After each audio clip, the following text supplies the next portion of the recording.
guys, Cassie here. Welcome back to my channel. Today I'm coming at you with a quick tip on how to write good, believable dialogue. So, not to toot my own horn or anything, but I have been told that I'm very good at writing dialogue. I've been told that it's one of my bigger strengths, and I would kind of agree with that, actually. I really enjoy writing dialogue, and I feel like I'm good at making believable conversation, nothing too cheesy.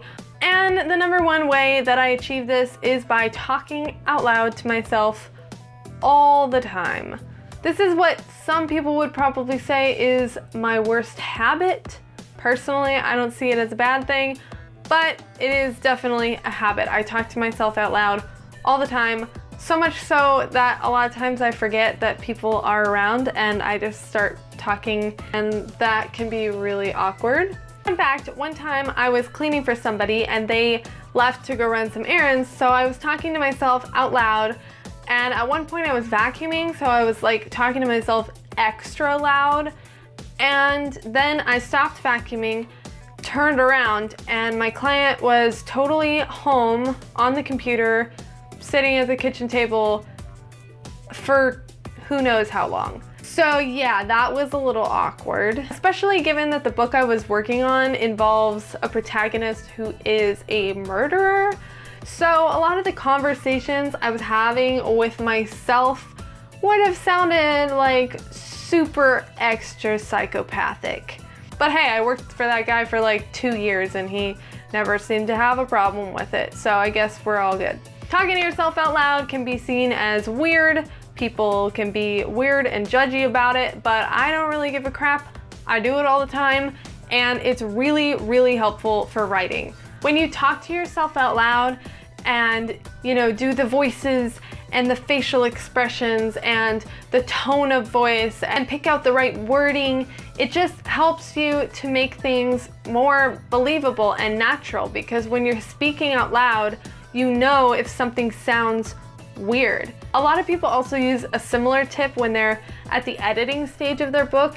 They read their book out loud to themselves or have someone else read it out loud to them, because when you're reading or speaking out loud instead of in your head, you tend to notice more what sounds off. So for that reason, and just because I'm a little weird, I talk to myself out loud a lot. If you feel uncomfortable about talking to yourself out loud, there are plenty of ways that you can do it privately. I do the dishes a lot at my house by hand. We don't have a dishwasher. Sometimes my husband will come in to help me and I'm like, could you not? Because I kind of want to like talk to myself and I'm not gonna do that if you're here. So he's trying to be helpful, thinking that I'm in there like having a rough time cleaning the kitchen, but I'm just having a blast talking to myself. I also go for drives a lot. That's a nice way to be able to talk to yourself out loud openly. People in the cars next to you might just think that you have Bluetooth or that you're singing along to the radio, or who cares what they think, because you're only gonna see them for a second and then you're gone. Talking out loud is a great tip for writing believable dialogue. It helps you to hear the problem areas, to hear what lines you have that might sound totally cheesy or not like something a real human would ever actually say. So the lion fell in love with the lamb. What a stupid lamb. What a sick, masochistic lion.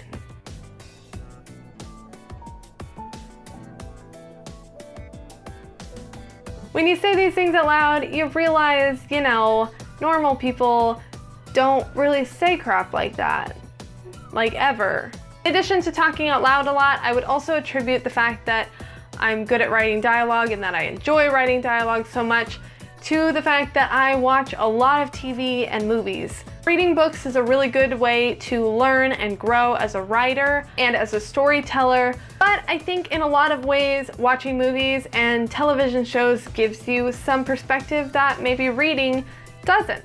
For example, it is pretty common in reading books to have sections of dialogue like that piece from Twilight. Because in books, you can kind of get away with saying cheesy things like that because the reader's reading in their own head too. They're not saying the things out loud, so they're probably not always thinking about the fact that nobody really says stuff like that. And to be fair, there are certainly plenty of shows or movies that are really dramatic and have equally cheesy you know, over the top lines like that. But for the most part, I think TV and movies are a little bit better sometimes at having very casual, believable dialogue. And I think all of the exposure I have to many different types of TV shows and movies has really helped me a lot in the dialogue writing department. So congratulations, you guys, because you can now tell everybody that you're staying at home in your pajamas watching TV show for research. So that's it for this video. If you like this tip, hit the thumbs up button. And if you want to hear more tips like this from me every Tuesday from now on until I decide to stop doing this, if I ever do, subscribe below. My first novel, Keep No Record, is still available for purchase on Amazon, so I will link that in the description below if you want to check it out. And that's it. I'll see y'all next time and have a great day. Bye.